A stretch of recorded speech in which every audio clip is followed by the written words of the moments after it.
You are Locked On Rays, your daily Tampa Bay Rays podcast. Part of the Locked On Podcast Network, your team every day. Hello, my name is Kevin Weiss. I'm Ulises Sambrano. And I am Evan Closky. And we are the host of the Locked On Rays podcast, part of the Locked On Podcast Network. Thank you for making us your very first listen every single day. Be sure to check out and subscribe to our YouTube channel at Locked On Rays. You can also find us on Instagram and X at Locked On Rays, and email us anytime, lockedonrays@gmail.com. We have the wonderful Evan Closky on the program. And Evan, you pinned a really interesting, insightful commentary on WTSP.com about the Rays having a rare opportunity to not rebuild, retool, but regroup, and they should take advantage of it. Why? What made you decide to pin this pretty lengthy piece and your argument for doing that? Yeah, that's why I ended up doing it, because on Twitter, you can only have so many back and forth conversations with people and explain what you're trying to explain without really setting the website on fire. So it's a very, like, fans at this point, they want optimism. They want proof that things are going to get better, if not this year, next year.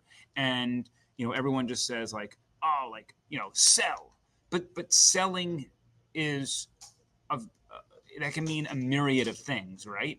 Teams sell in a very small dose. Teams sell in a clean house dose. And I think I wanted to make sure that people understood the comparisons a little bit between Cleveland and Tampa Bay, because I see the seasons between the two, like last year Tampa Bay to this year Cleveland, and vice versa. This year Tampa Bay to last year Cleveland, right? Both teams have, in the last 7 years, 5 of the last 7, they've at least won 90 wins. Both teams made the playoffs in the COVID year, so that's one of the years. And then Cleveland had a year where they won 76 games, and Tampa Bay had a year where they won 80. These are organizations who are, very fiscally responsible, we'll say, and they invest very heavily in pitching development, and they also will trade popular players to make sure they continue to stay refreshed. I mean, Cleveland's been doing that a long time. I know we're very focused on Tampa Bay here, but, think back to some of the greats that they've had. CC Sabathia, Cliff Lee. It's not, a lot of arms have gone through that system.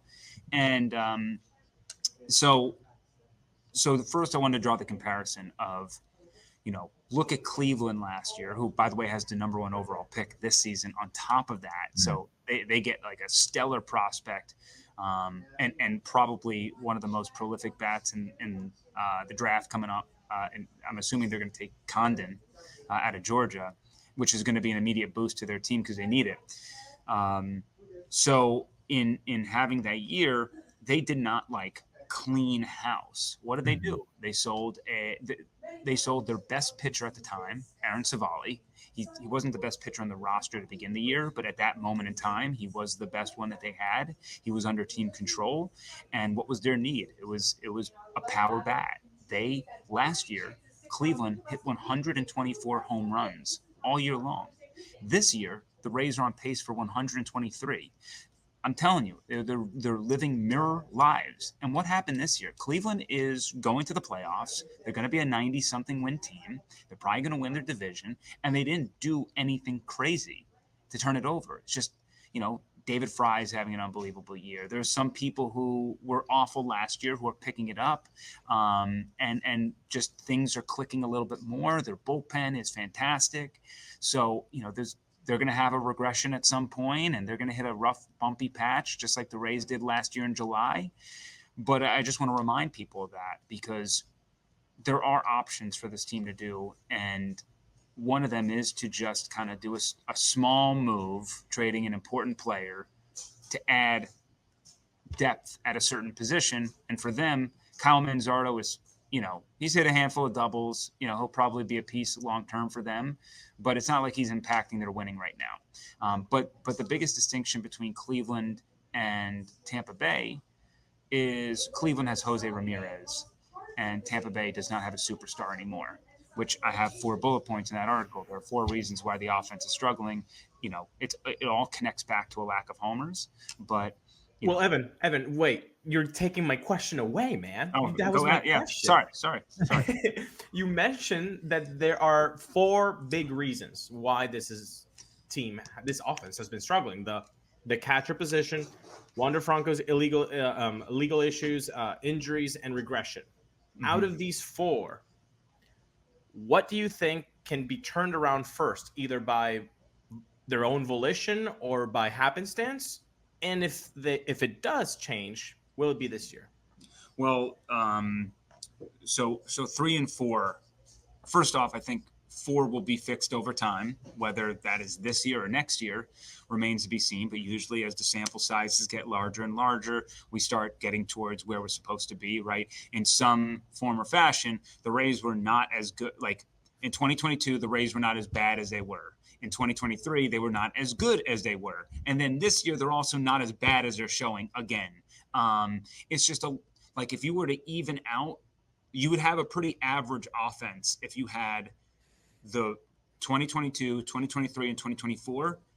If you said just give me the mean, of that. Yeah. Then I would say that you would have an average offense. So the fact is, we're just getting the roller coaster ride with them. But 3 and 4 will be fixed. I go through all the injuries that are going to come back, especially with pitching, which is why 2025, no matter who's hitting, they should be very competitive, because at the bare minimum, let's assume that everybody comes back and they're healthy and they're able to perform. You should get a team that looked like 2022, right? Bad offense, electric pitching carries the day, 86 wins, put us in the wild card, and we don't do much. But 1 and 2 are not fixable.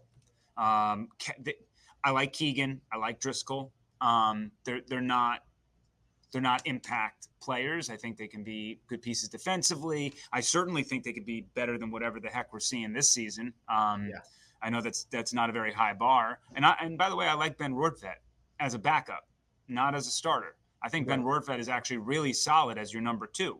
But right now you have 1 home run from your starting catchers on the roster. You have 3 this season. 2 of them came from Rene Pinto in 1 game. So, last year you had 22 home runs from the catching position. You have 3 total. You can't be doing that. So a black hole. When you see the lineup, the other pitchers are like, come on, this is easy. Correct. And there's going to be a lot of help on the way. And I don't know if you want to get into this question, but that's why there's a debate between whether the team should be looking towards being, hey, let's regroup into 2025, or let's focus on 2026, right? Let's focus on 2 years from now. And why do I say that? Because your prospects, your best prospects really won't be in full stride or reaching the major league level until that season. So in some arguments, I can understand, shouldn't you just be building the best possible team for these clump of prospects who are supposedly very good? Junior Caminero, Carson Williams, we can throw in a Curtis Mead in there lightly. Xavier Isaac, Braden Taylor. On paper, these are top 100 prospects. And by the way, you have 3 top 35 prospects. So again, everything's hypotheticals, but the higher you go up on that prospect list, the more the hypothetical is they're going to be some sort of impact player. Are we going to get more of their floor? Like Carson Williams, his floor is probably a Gold Glove caliber shortstop who, I don't know, gets 20 doubles and, 15 homers and strikes out a bunch, right? That's in the grand scheme of things, that's not so bad considering what he does defensively. But sign me up for that right now, literally. Yeah, right, that's what I'm saying. But that's what it's looking like. It's just his biggest weaknesses are the whiffs, and especially the whiffs in a strike zone. But his glove will be Gold Glove caliber. But that's what I'm saying is that the organization actually has help on the way with its bats. It's just not necessarily coming down to shoot. Junior Caminero should be up at some point this year if healthy. Locked on Rays, we pride ourselves on getting you the latest news about the Rays. You know what else is year-round? Collection season. Just because tax season is over doesn't mean the IRS will stop coming after you for your unfiled taxes. The IRS can garnish your wages, levy your bank accounts, and even seize your property. So don't let the IRS target you. Call 1-800-549-1000. Again, 1-800-549-1000 or visit tnusa.com/locked on. For more information, you can see the link in this episode description below. Such a good offer, I'm going to repeat it again. Call 1-800-549-1000 or visit tnusa.com/locked on, LOCKEDON. But like Carson, Xavier Isaac, even a guy like Chandler Simpson, who's not a power hitter, but is going to be one of the most electric players, we think, in Rays history with the way that he can run and his, like, I think a scout put it as like a, there's the 80-20 scale. He's a 90 speed and a 10 on power. So that's Chandler Simpson, a guy who has like close to 50 stolen bases this season. And he's our Juan Pierre. He's not even Juan Pierre. He's Billy Hamilton with way better contact skills and less power. So I think that there's a huge opportunity here for the Rays, and it's a huge decision because it's going to impact some star players that fans like. It's going to maybe hurt you in 2025 a little bit more. But it also has the ability to raise the ceiling of your team in the future, maybe not in 2025, but in 2026. Okay, so all that said, what's the move here? If the Guardians traded Aaron Savali for Kyle Manzardo, what is the Rays equivalent of that, or what they should do in this case? What do you have an idea of a player that should be acquired and a player or players that should be given up? I think it's a bare minimum this year. If we just go with the pure Cleveland scenario of like, let's make one trade. What is that one trade going to be? My one trade that I can pluck out of thin air, I'm calling up the Milwaukee Brewers, and I'm saying Zach Eflin and probably another piece. I'll give him Zach Eflin and Sean Armstrong for Jefferson Cuero. Now the Jefferson Cuero is a top 30 prospect in baseball. He won the Gold Glove for catchers in minor league baseball last year. Remember, Gold Gloves in the minors, only one position in all the organizations win it. So it's not like he won the AA Gold Glove. He won the Gold Glove for all catchers at all levels. So again, speaking about floor, and by the way, Jefferson Cuero got hurt in the first game, diving back to first base on a pickoff attempt, tearing his labrum, and that was the end of his season. By all accounts, he should be okay for spring training next season. You hope it doesn't affect his arm, but since he's not being pushed, I would hope not. And the fact that he's not like a pitcher, he doesn't have to throw as much. But I would go that route because, again, he's not going to be a guy that would play maybe in 2025. He probably would be ready to go mid-2025, if anything. Mm-hmm. But, I mean, boom, right there. I got my catcher for the future. I got my defensive catcher for the future. Someone that Kevin Cash can be like, finally, hell yeah, I got a guy that I can lean on back there who's going to save us some runs regardless. And now we're starting to build, right? And so I love Zach Eflin. He's so good. And that hurts your rotation next year. But again, if we are to say that they're healthy, let's run through all the arms they're going to have next season, right? Exactly.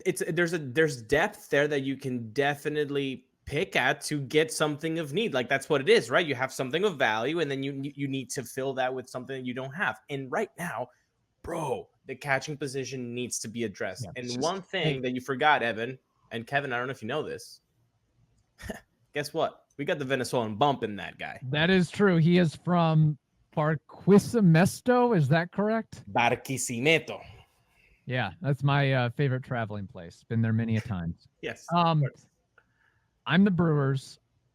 I respond to your request there, Evan, and I say, yeah, we'll take Zach Eflin, but instead of Sean Armstrong, how about a struggling Randy Rosarena for Cuero? Is that a no-go? I would probably need more pieces, but I'm not like shutting off the phone. Okay. Look, Randy's going to make a lot of money. First off, I don't know if the Brewers really want to take on the salary of $18 million in Zach Eflin plus Randy's arbitration number that's going to come in next year. So, I mean, they would be acquiring about, a $28 million bump in next season's payroll. So that would have to be a factor. But if we're going in a vacuum, I'm listening. I'm certainly listening, because even if Randy was having an amazing year, it's not like the Rays would trade him because a big contract would be coming down the chute, right? So he was getting to that point anyway. So and not to mention the defense isn't there. He's not a very good defensive outfielder anymore. His sprint speed goes down a little bit every year. So eventually the speed element of his game is something that is not quite there, which then you're just very reliant on his bat. And the one thing that maybe I guess was the one red flag we all missed last year was his lack of doubles. So again, I don't second guess. No one could have predicted this. And if you said that, you're absolutely lying. He was like one of the most consistent players on this team for 3 years. Well, the Rays also made it very close to make their second comeback against the Cubs, and Brandon Lau couldn't do it twice. Inside baseball, we're recording this on a Wednesday evening with Mr. Closky while he sits and watches. Very notable. It was a good ninth inning effort.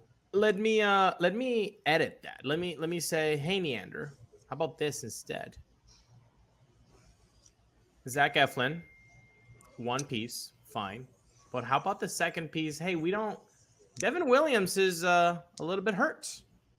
How about that crazy eye guy that is not that expensive, is not going to be $12 million next year. He's at a controlled 3.6 mil, which is perfect for the Milwaukee Brewers to know what you're going to be paying for that type of talent. Zach Eflin and Pete Fairbanks. That's going to be a lot more. Yeah, that's a no for me. I mean, it's going to. I think that's probably the Brewers. The Brewers have a great farm system. I'm sure we can find something. I'm not I'm not shutting off the phone on you, but Jefferson Cuero ain't going to do it all. I mean, no. But I mean, I could see the Brewers not wanting Randy, but wanting Pete Fairbanks instead. Yeah, and we can have those discussions. It just everyone should be in play. That's my point. Now, a guy like Pete, because he is so cost controlled, he has immense value, but he has a lot of value to me as well, because in the end, like I do need Pete.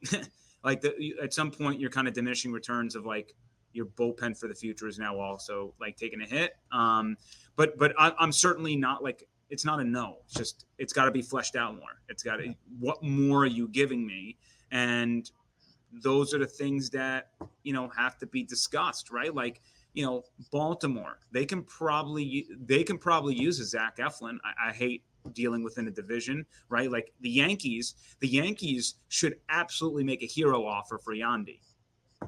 But that's a thing when you deal with the Orioles and you deal with the Yankees, and you deal with the Blue Jays. If you're the Rays, you gotta pay an AL East tax. Yeah. So it's like, you want to deal with me? That's fine. Here's the regular price for everybody else is $5, but for you it's $10. And that's just the way it is. You want to deal within a division, you're going to have to pay a little bit more, because I got to see that guy be pissed at me every, X amount of times a year, next year and whatever, year over year. So could we go back in time and get that tax for the Jalen Beeks Nathan Eovaldi trade, or is that not possible? No. Is anybody working on the DeLorean? It's not retroactive. Yeah. Unfortunately. Good stuff. We encourage everyone to read that commentary that Evan, I'm sure, put a lot of time and effort into writing that and posting it on WTSP. Before we get to baseball trivia and Name That War, I have a quick Closky on the clock question. Closky on the clock. Closky on the clock. Closky on the clock. All right, there we go. So recently, The Athletic put out a really cool feature, MLB Player Poll 2024, where essentially they ask players in the league various questions, i.e., who are the worst organizations to play for, who's the most overrated player, which guy would you most want to have on your team, so on and so forth. Evan, you've posted some things on Twitter/X about this. What stood out to you most about this article? What? Say that one more time. What stood out to you most about this article? Which poll or question did you tie into the most, that you thought it was the most interesting or intriguing? But I think I missed your part of what article. Oh my gosh. Okay. Well, let's go back in time here. I missed something. A quick edit here. The MLB player poll. Okay, I missed the player poll. Got it. Okay. All right, you're just stalling for extra time here. Yeah, classic. Hey, not just a hat rack, my friend. Not just a hat rack. That's right. Yeah. Yeah, I mean, the most interesting thing was probably the fact that 67% of baseball players say that they do believe in phantom IL stints or have seen it happen before, and even some of the no answers from The Athletic consisted of things of like, oh, I know that definitely happens in the minors. I'll just leave it at that. And then like another one was, I've heard about it, but I haven't like seen it done before, whatever it might be. So 67%, that kind of lends me to believe that it might, considering what the no's were, it might be a little bit higher than that. Mm-hmm. It's very obvious that phantom IL stints happen, and they're just next to impossible to debunk if teams and team doctors correctly, jot down their notes and what they're observing of players and taking care of players first. It's really hard for Major League Baseball to argue against that, unless you're the Mets, who can't even do that correctly. Very good. I've told you about Game Time many a times, right? My favorite thing is the seat view. You can see the panoramic view of what you'll be able to experience once you buy that ticket. So today, download the Game Time app, create an account, and use code LOCKEDONMLB for $20 off your first purchase. Terms apply. Again, create an account and redeem code LOCKEDONMLB for $20 off. Get the zone deals. Get the seat view. Get just the ticket that you want for comedy, theater, baseball, whatever you desire. Game Time has it. Download Game Time today. Last minute tickets, lowest price, guaranteed. Just a quick editorial aside here. I also thought this was interesting. What organizations have bad reputations among players? And in order from most to least, I believe this is the top 10 or top 11. The Athletics, vast majority. Chicago White Sox, Angels, Rockies, Mets, Pirates, Marlins, and then the very own Tampa Bay Rays. And the comments on the Rays were, when it comes time to pay players, they usually trade them.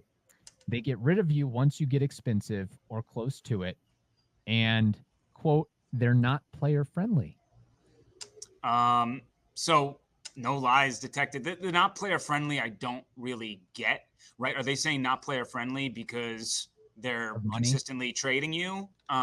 Playing time, or because or the fact that they platoon and do all these things. That is a very like throwaway comment to me. Like that's very loaded and ambiguous, because at least from my experience, say what you want about Stu and all this stuff, but from the top down, they actually do like how everything's run and how they take care of them and all that stuff. So to me, that's just an honest, fair opinion, right? They do. If you're good, you're going to be traded. We just talked about with Randy anyway. If this wasn't a bad season, he was going to get traded. Glasnow got traded. It's just like Snell traded. All these players. If you succeed, you're getting dealt. But I do want to say, to combat all that stuff, in another part of this poll, it was asked where you would go if you took out all the factors of taxes and whatever it might be. And the Rays were actually in the top 15. I think they were like 11th. So That's nice. definitely, to me, that also has to be weighed in with that stuff too. Right. That people were mentioning of like, oh yeah, I would love to go to Tampa Bay. So That might have been Blake Snell or Hunter Renfroe that had that final quote there. You know? All right, let's get to baseball trivia and name that war. Do we have the music here? Yes, we do. Hopefully, you all do better on this trivia question than Evan and I did on last week's question from Ulises. That was a whoopsie, oh boy moment for sure. God, are we gonna get a revenge game here with Kevin on trivia? I don't think so. I think you guys will be okay here. In front of me, I have a list of most home runs hit in a Chicago Cubs uniform. I want 5 of the 10 home run leaders in a Cubs uniform. Ernie Banks. That'd be correct. He is number 2 on this list with 512. Sammy Sosa. Sammy Sosa is numero uno on this list with 545. There are no other players with 500 plus home runs that played for that did it in a Cubs uniform. Would Rizzo or Chris Bryant be up there, Ulises? I think Rizzo is about like 250, right? Like 200 maybe. So maybe, I don't know. He's been in New York now for what, 4 years now? I think like 3. Yeah. I mean, I would honestly feel better about Schwarber, even though he had a shorter stint with the Cubs, Good. but the volume was so big. Feel like it wasn't enough. Though. It wasn't enough. Okay. And Let's move off those two guys. Okay. And even Chris Bryant, you're not a fan of? Chris Bryant, I like better than those other two. All right, Chris Bryant. Strike one. Mother bleep. Ah. By the way, I went to the Red Sox Phillies game on Tuesday night, and Schwarber hit 2 bombs. Of course he did. Yeah, he did. Wait. Dawson? Wait. How about? Ooh, I like Dawson. How about Sandberg? Did he hit enough homers? It's a good. I mean, the longevity is certainly there. Hall of Fame, baby. Maybe. All right, do it. Yeah. Sandberg. First name? Ryan. Okay, I thought you were thinking Jared Sandberg No. for a second. Ryan Sandberg, From Spokane, Washington. 282 homers. He is number 5 on this list. 280. So should we do Rizzo now? Do Rizzo. Rizzo. Anthony Rizzo is number 6 on this list with 242. Do we do Dawson now? I like Dawson. Yes. Dawson. First name? Andre. Strike 2. Is there another Dawson? I mean, like, is there another? He just I'm pulled the just string messing on with his. you. He All right, threw we his hand up. gotta think about this. I will say this. You probably know, well, you know of 2 other names on this list. You're not going to get the bottom 3. Ernie Banks? You already got Ernie Banks. We already got it. Oh, we already got it. That's right. Number 2. Geez, Yeah, we're out of the 500s now. that's right. Okay. So who Moses Alou. was he there enough? No. Split too much time. I will give a hint. Same teammates with Moses Alou? Well, I'm trying to think back to that squad, the whole Bartman team, right? There had to have been someone that was on that squad that I'm blanking out on. Was Eric Carros there? I don't think long enough. Mark Grace? I don't know. Mark Grace. Yes, boom, you got him. That's it. Mark Grace? Strike 2. Mark Grace didn't hit enough homers. Or is that strike 3? No, 2. Strike 2. Okay. I think it's strike 2, obviously. Sorry, I pulled an Angel Hernandez. I don't know. Exactly. Yeah.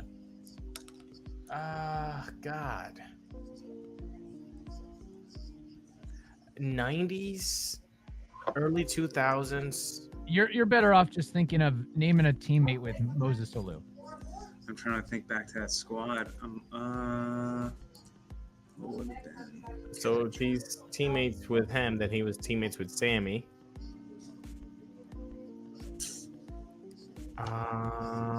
Bro, who was their catcher? He got in a fight with Carlos Zambrano. Remember that?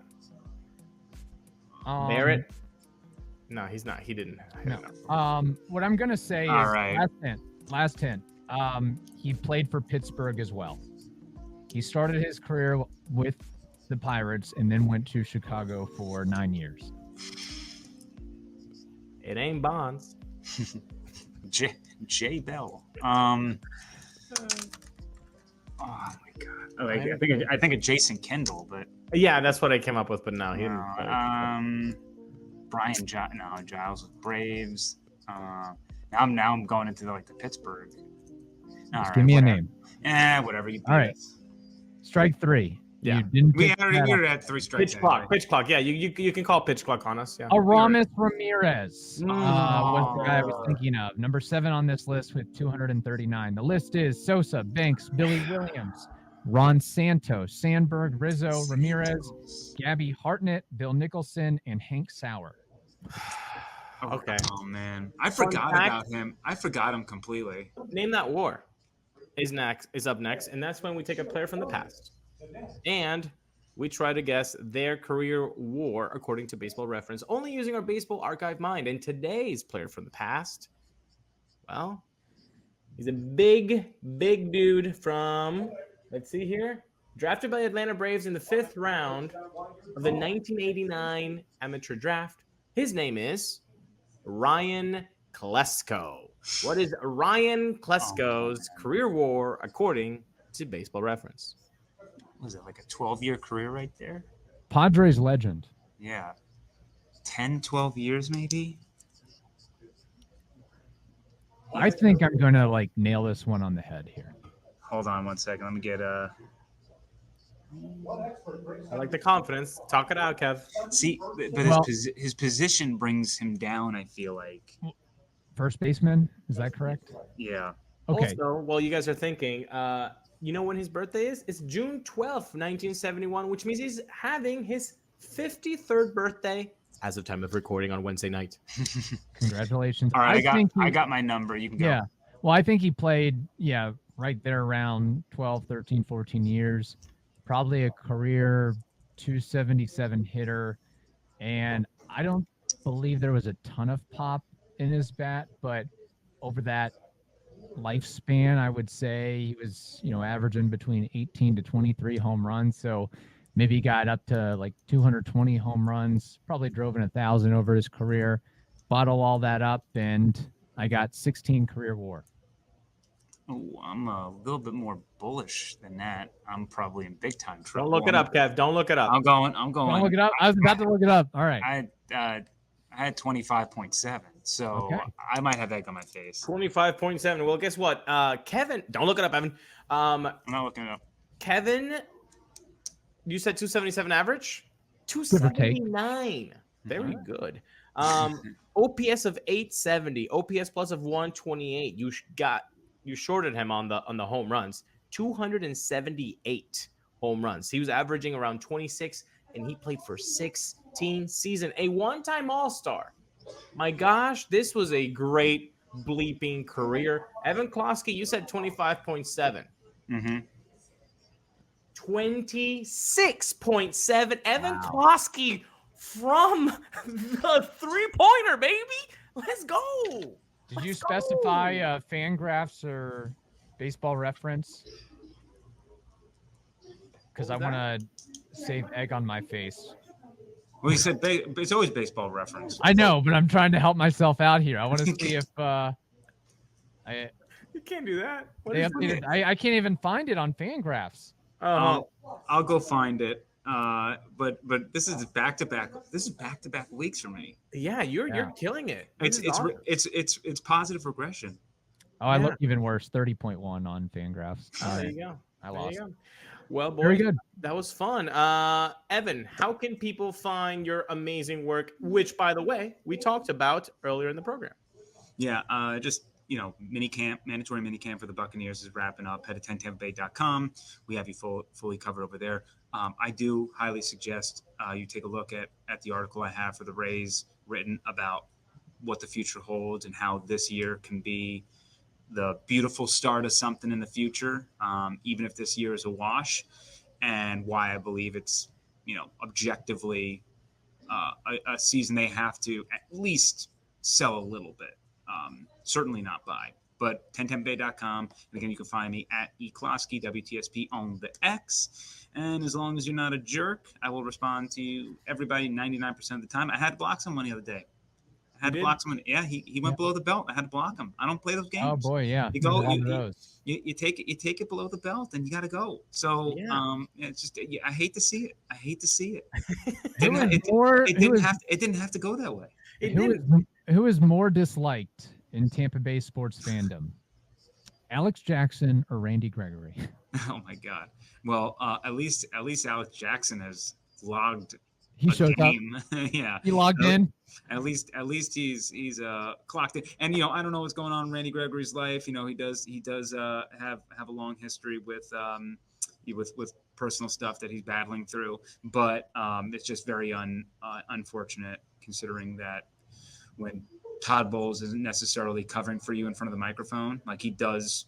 I mean, he will cover for a lot of people, but to say it's unexcused and we'll deal with it internally and all this stuff, not a great sign. So it's mandatory minicamp for a reason. Just saying. All right. Hope you all have a wonderful day. Stay safe, and we will talk to you next week.